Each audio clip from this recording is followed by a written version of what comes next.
However, if he did not realize his omission until after completion the blessing Mechayei Chamesim, exactly your point, right?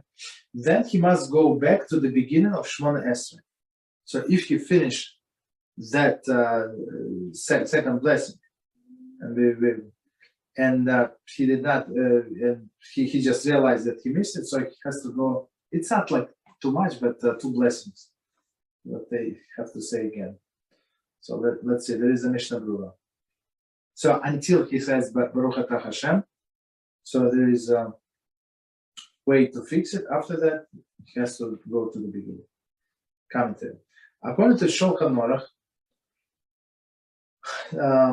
114.6, however, as long as he did not begin the following blessing, Ato Kadosh, he should recite the phrase HaRu'ach and then continue with the following blessing.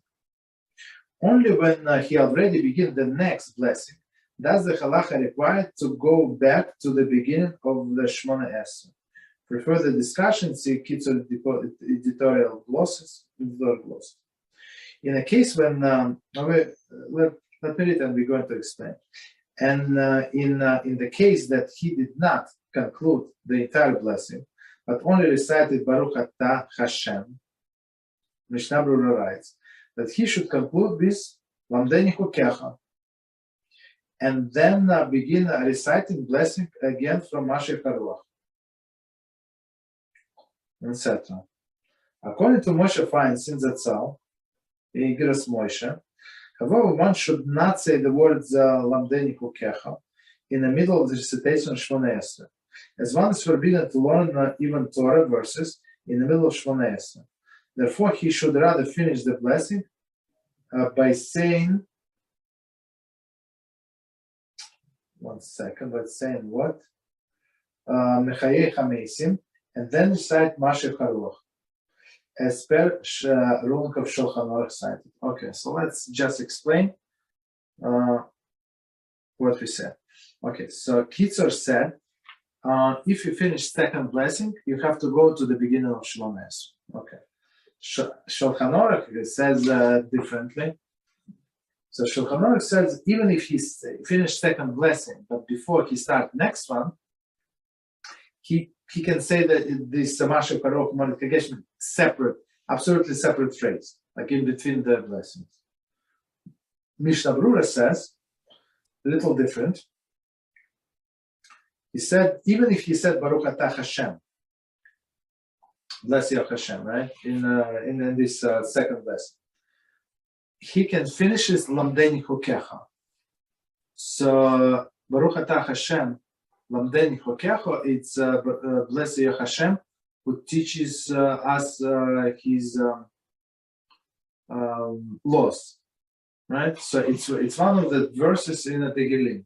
So basically, in all of the cases when you start the wrong blessing, and then you realize that you should not say it for whatever reason is. So you say Baruch Atah HaShem and you say Lamdeni Chokecha. Blesses HaShem who teaches us His commandments. You understand? And it's in most of the cases, or Moshe disagree, but in most of the cases, it's like you say the complete verse from the Torah, and there is no problem. You did not say Hashem's name in vain. Understand? That's solution. But Reb Moshe did not like it. Why? Because he said it's a complete verse from the Torah. We discussed it today or yesterday. You're not supposed to learn Torah when you daven Shemoneh Esrei. So he said, how come? And he says not only in his mind, he says out loud the verse from the Torah. So he said it's not allowed. So he said, Reb Moshe said, better to follow solution from Shulchan Aruch. What? Finish blessing, second blessing, and say Mashiv HaRuach. Rabbi, but in regards to what's it called, this Reb Moshe, over here, we could be basically saying that it's a leniency to be able to say the last sentence and then say doing right, correct? Agreed? I didn't get it. Say it again. which one? We'll say it this way: which one do most poskim agree with? Is a valid bracha, not like which one more averos, less averos. Reb Moshe's way or the way of the Mishnah Berurah?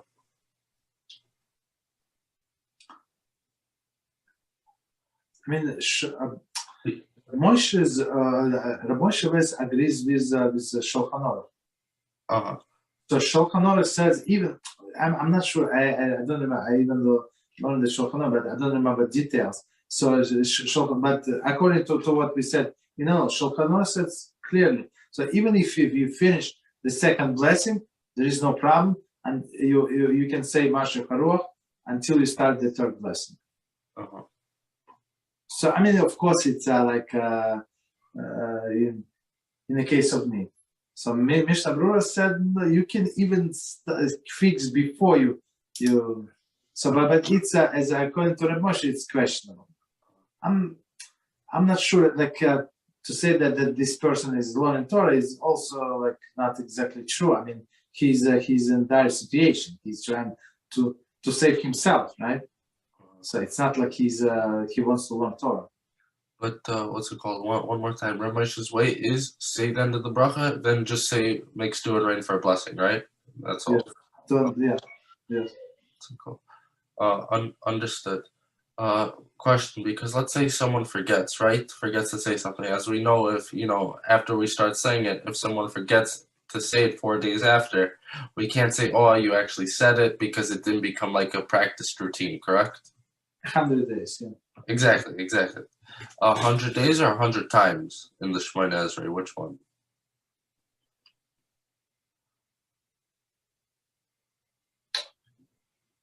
100 days and 100 times. Sorry, 100. So we were saying so in a month, like 33 days. Yeah. Maybe. Yeah. Okay. Yeah. Yes. Yeah. I'm pretty sure it's Rambam who says Yeah. 100 times. Yeah. Go ahead. Yes. Okay. So my question is like this: let's say someone didn't say it within first 5 days before the 100 days. Okay. My question is like this: if someone let's qualify. So we say if he does not remember whether he said it or not. So after he said it for 100 days, we say most likely that that's what he did. He said it. Okay, so just we're on the same page. Correct. So I'm saying like this: within the 100 days, right? Let's say he thinks there's a 10% chance I said it. He doesn't say Shemoneh Esrei again because really it's no. If it's within the 100 times, right? With 100 times, so we said most likely he didn't say it. But that's if he doesn't remember Bechlal. But I'm saying maybe he remembers a little bit. Let's say 10% chance. I don't know how you remember 10%. What's it? I have no idea. No, because my logic is like this. Because let's say we have 10 poskim, right? And then you say a bracha in a way, 9 poskim say disagree, you have to redo a bracha. We still follow the one posik not to say Hashem's name again. Over here you're saying 19 Hashem's name. No, he's a clear halacha. If if he's not sure, has to go back. That's it. That's a clear halacha. Right here. No things like that. Okay, but okay, that's very interesting. Okay, so continue. So we got this. Basically, there are three opinions that we just learned. So one is Kitzur. So Kitzur is the most stricter one. So Kitzur said go to the beginning of Shemoneh Esrei. If you finish second blessing, and it's Mishnah Berurah, I would say secondly one, that he said okay, you can fix it even if you are in the middle of the blessing. You say LevLeib and Shulchan Aruch is like in the middle. So he said you're allowed to say where you are, right? After you finish second blessing, so you can say that. Okay. My question: Who's a bigger authority when we follow halacha? Because we have 3 opinions over here: Rabbi or the Kitzur. I me personally follow Mishnah Berurah. Yeah, but I'm saying, let's say Mishnah Berurah, you can't follow whatever happened, whatever it was, right? Let's say I don't know No, the no, no, no. Me personally, I asked this question before, right? I said there is a Chazon Ish said they said, okay, there are too many opinions. So I said I want to follow Mishnah Berurah. Rabbi said absolutely follow Mishnah Berurah. But Mishnah Berurah did not say like he did not discuss everything, right? Many questions he did not discuss. Period. So you go by Reb Moshe. That's it. Correct, 100% I agree. I'm saying, let's say I read this, right? But I didn't have the article note about Reb Moshe. I mean about Mishnah Berurah. I only had Kitzur and I had Reb Moshe. Which one do I follow? You follow Reb Moshe. Follow Reb Moshe. Okay. Yes. But okay, continue. So it was 16. After note 16. Although usually it is sufficient for one to start again from the beginning of the blessing in which he erred, here it is not enough for him to begin from the second blessing of Ata Gibor, you are mighty, because all of the first three blessings are considered to be one blessing with regard to this halacha. So that if he concluded this blessing, which he has recited improperly, he must go back to the beginning of Shemoneh Esrei prayer. Okay, so let's read the commentaries and then we're going to explain. So commentaries say they're considered as one since their purpose is the same. To precede the request for the one's needs is the praise of HaShem. This is done in the manner of servant who first arranges his words of praise for his master before anticipating his request. And articulating, because before articulating his request. So basically, as we said before a few times, so just want to remind, so first two blessing is one block, so it's praises of HaShem. Second block, I'm talking about weekly Shemoneh, right? You ask for all of these good things, what you want to ask, and the third block, the last three blessings, it's you're thanking HaShem basically, right? I have a question. We probably are talking about this example, like Kitzur probably gives this example of Hagesh and so on and so forth, because it's one of the most popular. My question is like this. Let's say there's a bracha, fourth, fifth, any bracha you want. I missed a sentence. Can I say, let's say the third sentence? Let's go in a right sequence. We're going to get to it.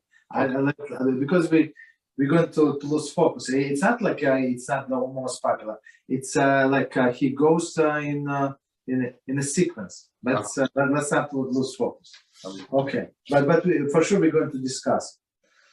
Okay, so basically Kitzur is saying that since it is the beginning of the block and all of the three blessings, it's like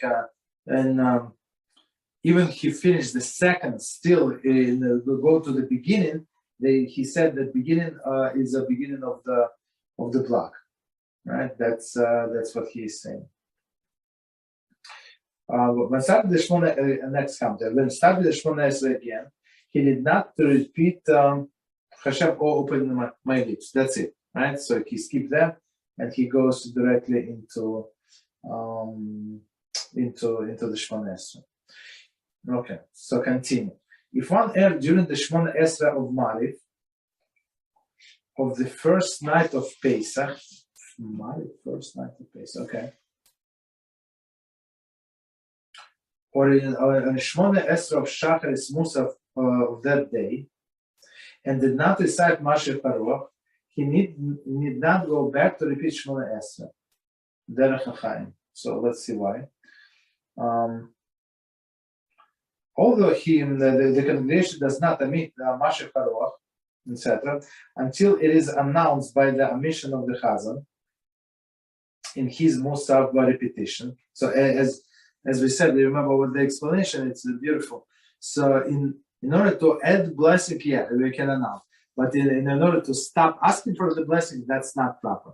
So basically everybody, according to Kitzur, beautiful explanation, everybody say, but when Chazan repeats Shemoneh he does not say it. So it's actually designed for everybody.